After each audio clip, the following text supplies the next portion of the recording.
काबुल की सड़कों पर तालिबानी आतंकियों का जश्न देखने को मिल रहा है। कब्जे के बाद तालिबानी खुशी मना रहे हैं।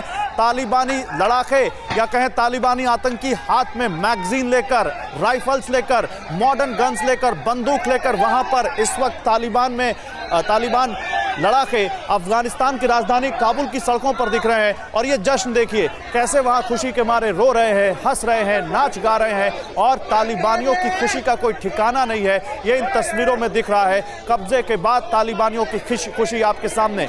मैं आपके सामने आऊं, आपसे सवाल हूं यहां पर तारिक फतेह साहब, एक कमेंट यहां पर पिनाक रंजन चक्रवर्ती का। Pinak Ranjan sir, Indian interest पर आप सभी सवाल, क्या अब ये चिंता बहुत ज्यादा बढ़ गई है तालिबानियों के काबुल पर कब्जा करने के बाद? चिंता तो बड़ी है, पर वो शॉर्ट टर्म चिंता है कि हमारे लोग वहां से सेफली निकल जाए। उसके बाद जो वो तालिबान करेंगे वो देखना पड़ेगा।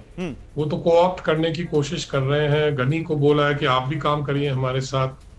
पर ये जो पूरी जो हुआ है कि तालिबान एकदम शायद बहुत ही कम रेजिस्टेंस से काबुल कब्जा कर लिया है, ये अमेरिका और तालिबान के बीच में जो साठगांठ हुई है, ये उसी का नतीजा है।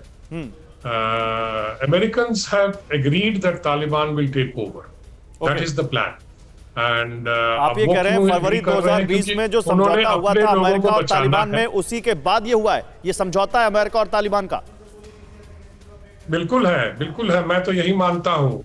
और वो उन्होंने ये अमेरिका में पॉपुलर ओपिनियन जो है डोमेस्टिक, ये इनके खिलाफ है, अफगानिस्तान वॉर के खिलाफ है, जो बाइडेन भी समझते हैं। और उन्होंने बोला है कि हम अब कुछ भी हो जाए हम वहां से निकलेंगे, हमारा और कोई इंटरेस्ट वहां नहीं है। अफगान के जो बाशिंदे हैं या तालिबान है, वो आपस में जो करना है करें, मारे पीटे या जो भी करना है करें, हमें उससे कोई मतलब नहीं है। किस तरह का सिस्टम वो चलाए, हमें कोई मतलब नहीं। मैं इस सवाल को और बदलता हूं।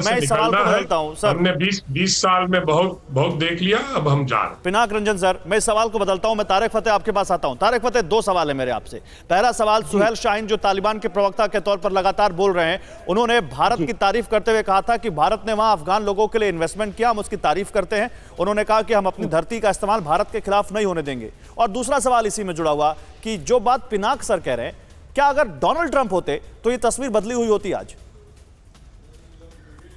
शायद ना होती, क्योंकि अमेरिका के अंदर, यूनाइटेड स्टेट्स के अंदर जो कैलिबर है लीडरशिप की, वो इंतहाई निचले सतह की है।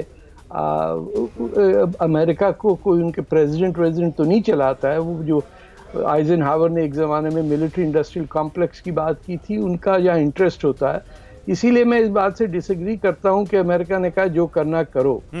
American foreign policy in Afghanistan was determined by the contractors, जिनके हाथ में पूरी एयरफोर्स कर रही थी। ये जिन लोगों ने ठेका लिया था अफगान आर्मी को ट्रेन करने का, वो अमेरिकन आर्मी नहीं थी, वो अमेरिकन मर्सनरीज थे जो इनको ट्रेन कर रहे थे। मैं एक बार और आपको कहता चलूं कि 20 साल पहले जब इमरान खान का नाम तालिबान खान था, तो ऐसे ही नहीं नाम पड़ जाता आपको। जब पाकिस्तान जैसी मिलिटराइज कंट्री, जिसका पुराना ताल्लुक है तालिबान से, जिन्होंने मुल्ला उमर को पनाह दी, जिन्होंने पूरी तबाही मचाई इस खित्ते के अंदर, उनका प्राइम मिनिस्टर और उनके फौज एक ही साइड पे हैं, जबकि सबको पता है कि हुकूमत कौन चलाता है पाकिस्तान में। तो इसमें इंटरेस्ट, ये जो पाकिस्तान के, एक तो कैटेगरी होती है विस्की जनरल, दूसरे हैं ये जिहादी जनरल्स। ये जो इनकी जहनियत या इनकी स्ट्रेटजी ये है। और इंडिया में बैठे हुए जो इंटेलेक्चुअल्स हैं या एकेडमिक्स हैं, शायद वो उसका हंसी मजाक उड़ा दें, बट इनके जहन में एक ही खुमार है, वो ये है कि गज़वा हिंद और हिंदू और हिंदुस्तान की तबाही कैसे आएगी। जहां से अब्दाली आया था वहीं से बरादर आएंगे। चलिए, मैं आपने बड़ा एंगल दिया, जहां से अब्दाली आया था वहीं से बरादर आएंगे। तो क्या ये बरादर केवल हिंदुस्तान के लिए आएंगे या पूरी दुनिया के लिए आएंगे? फिक्र आपकी, सोमवार से शुक्रवार रात 9 बजे सिर्फ TV9 भारतवर्ष पर।